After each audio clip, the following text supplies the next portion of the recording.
We'll now cover longitudinal control and trim.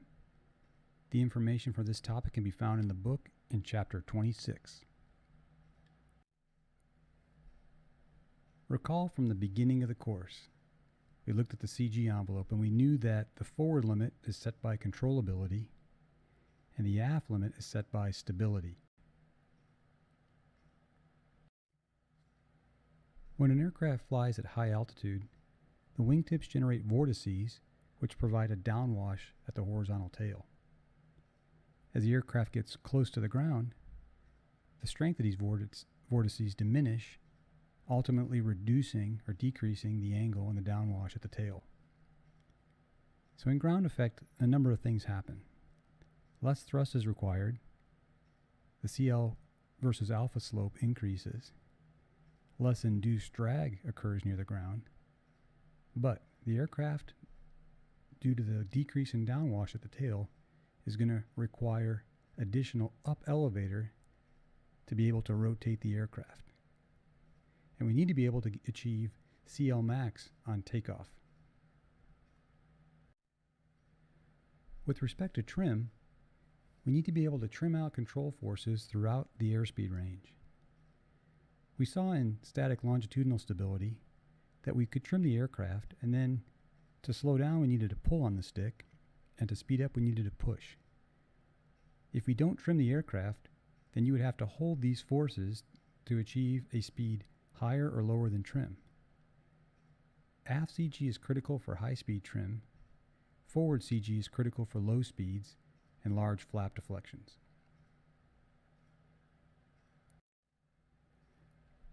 It's also desirable to keep trim changes with configuration change to a minimum. We fly in one configuration, like clean configuration as shown in the top, and then need to transition to a landing configuration with gear and flaps down. During that transition, we don't want to have to retrim a lot of force after the gear comes down and the flaps come down. Likewise, if the flaps come up and the gear comes up, we don't want to have to change our trim that much either, or add power such as on go-around.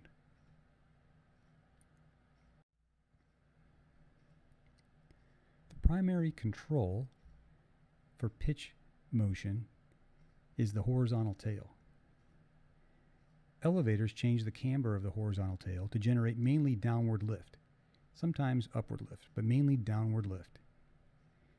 Trim tabs are added to the trailing edge to adjust the resting position of a control surface.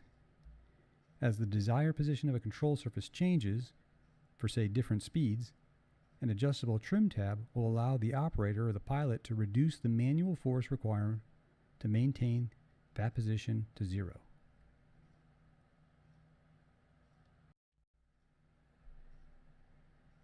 A stabulator, or an all-moving tail, is designed to pivot about the aerodynamic center, which is at the quarter chord. The pitching moment is constant regardless of angle of attack. Movement of the stabulator can be made without added pilot effort.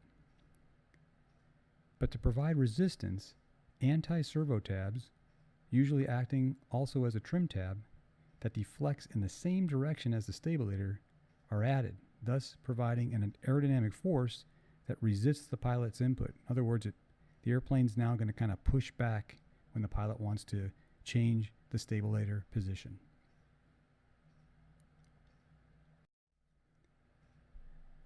All non-delta wing supersonic aircraft use stabilators because shock waves can form past the elevator hinge, causing mock tuck.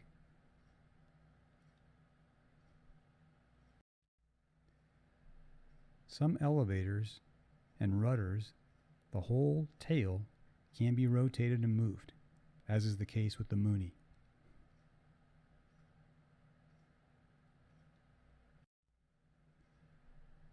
Regulatory requirements for longitudinal control are as follows. There's a maneuvering requirement, a takeoff control requirement, and a landing control requirement. There's military specifications for all three of these. However, the FAA regulations only contain rules on number 2 and 3, takeoff and landing. Both military and FAA regulations, however, do contain requirements for longitudinal trim.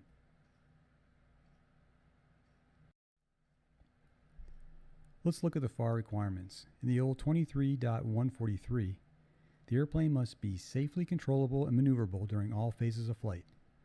It must be possible to make a smooth transition from one flight condition to another without danger of exceeding the limit load under any probable operating condition. If marginal conditions exist with respect to required pilot strength, the control forces necessary must be determined by quantitative tests. In no case may the control forces under the conditions specified in paragraphs A or B of this section exceed those prescribed in the following table. We'll focus on the pitch forces since we're looking at longitudinal motion.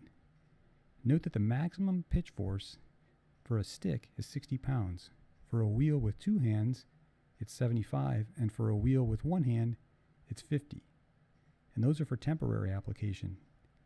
For prolonged application, 10 pounds is the maximum force a pilot is expected to hold.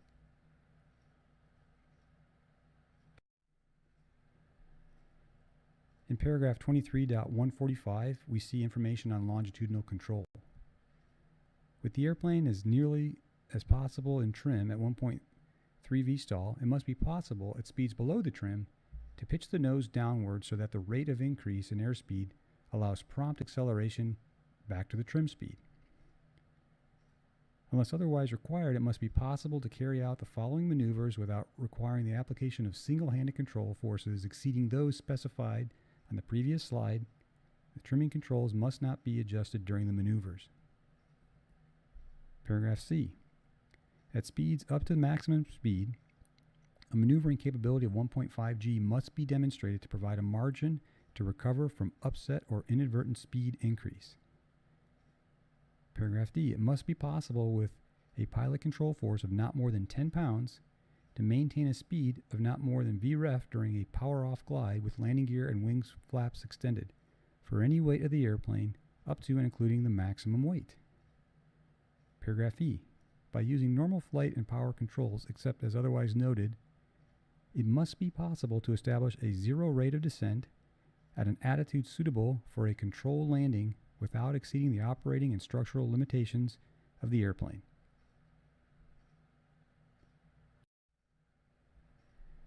Paragraph 23.161 addresses trim. Each airplane must meet the trim requirements of this section after being trimmed and without further pressure upon or movement of the primary controls or the corresponding trim controls by the pilot or the automatic pilot. In addition, it must be possible in other conditions of loading, configuration, speed, and power to ensure that the pilot will not be unduly fatigued or distracted by the need to apply residual forces exceeding those for prolonged application.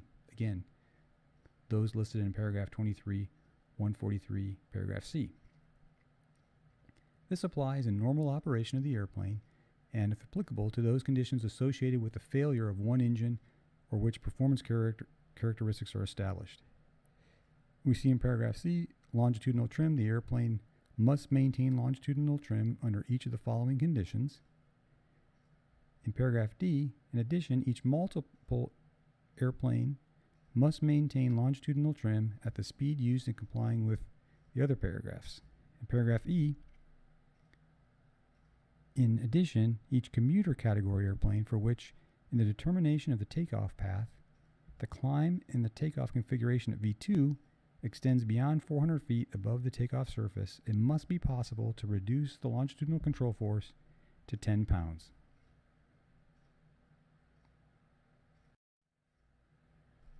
We'll now look at military guidance on longitudinal control forces. We see that for Class 1 aircraft, which is light general aviation aircraft, 20 pounds of pull to 10 pounds of push. The military actually specifies different numbers of pull versus push depending on what type of aircraft, and that's for nose wheel or bicycle gear aircraft. For tail wheel aircraft, the numbers switch. It then becomes 20 pounds of push to 10 pounds of pull.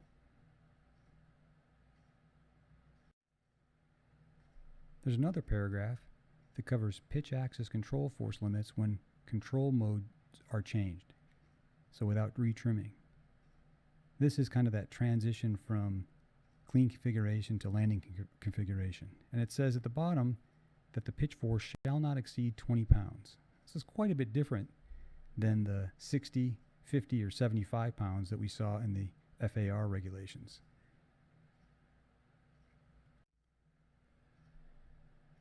Longitudinal control is a function of your elevator deflection available and stability. Longitudinal stability, we saw, is just a function of CG position. We know that an airplane must be able to achieve its CL max at the forward CG in order to achieve the lowest stall speed. After all, many performance requirements are some multiple of the stall speed. Military fighters, on the other hand, must also achieve CL max, but during maneuvering, and they have to be able to maneuver at any CG, including the forward CG.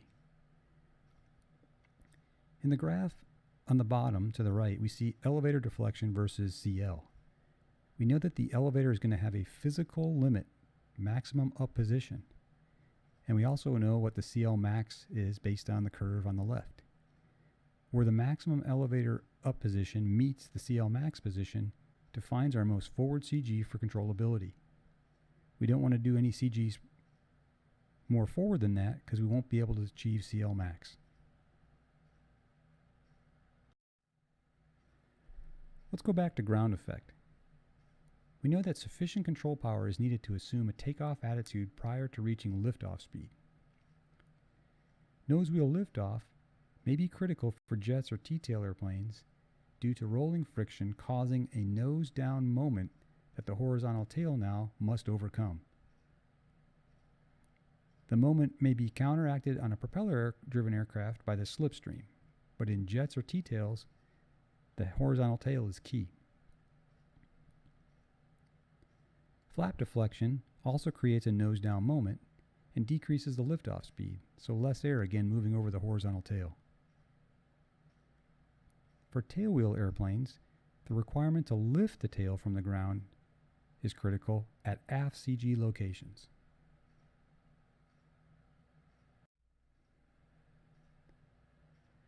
Controllability may present a problem in landing, especially at forward CG. Again, in ground effect, we get that decrease in downwash at the tail. With the flaps down, the increased camber causes a pitch down moment. At idle power, the slipstream is reduced. So for an airplane with a conventional tail arrangement, the landing case usually sets the up elevator requirement. For a T-tail airplane, however, the landing requirement's not so severe.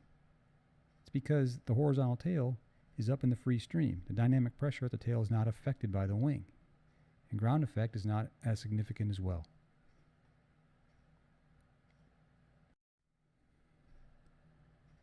Let's look at longitudinal trim. We have to be able to trim hands-off throughout most of the operating airspeed range from 90% of max level flight speed to landing approach speed in the landing configuration. The landing trim requirement is critical at the most forward CG. The 90% of maximum speed trim requirement is critical at the most aft CG.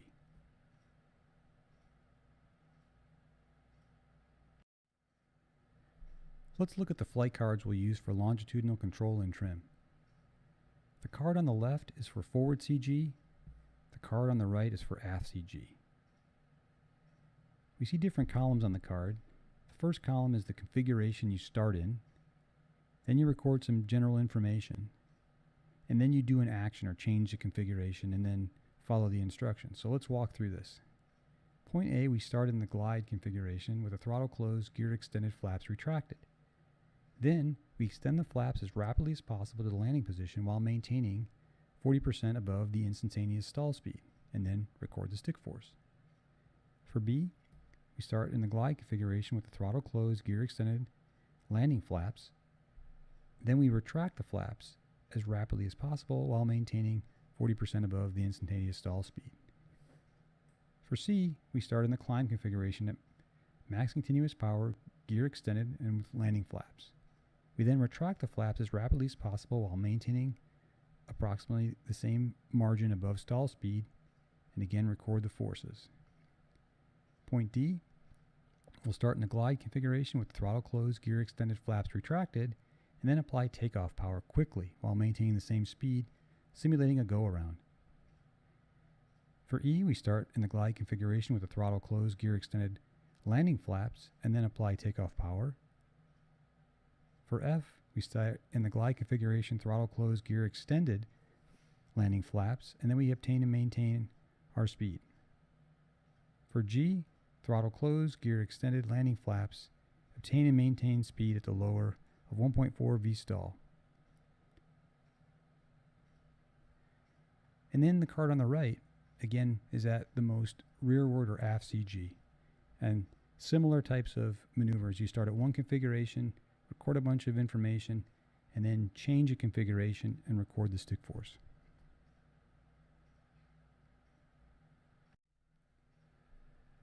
Let's look at some FIT research where we examine trim forces during configuration change.